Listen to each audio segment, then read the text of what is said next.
finally guys আজি বহুত দিনৰ মূৰত ডাঙৰ গাড়ী চলাম আপোনালোকে এনেকুৱা ভাবিছে নেকি ন দিস ইজ ভেৰি ডেঞ্জাৰাছ আৰু ভুটানত চাওক কিমান পুৰণা গাড়ীবিলাক চলাই থাকে আগৰ মডেলৰ গাড়ীবিলাক এনেতো বাৰু গাড়ী চলাই থাকো বাট ইণ্ডিয়াৰ মানুহক ভুটানৰ গাড়ী চলাব নিদিয়ে এনে ইণ্ডিয়াৰ গাড়ী চলাব পাৰে আৰু এইখন গাড়ীত 4জন বহা এলাউড নাই সেইকাৰণে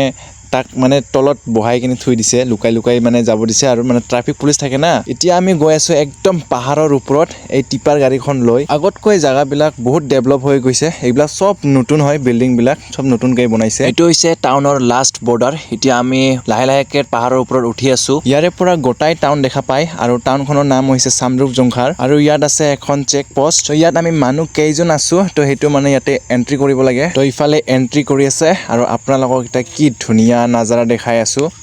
এয়া চাওক গাইস কি মজা নাজাৰা ভুটানত থাকিলে কিবা এটা মতে ভাল লাগে আৰু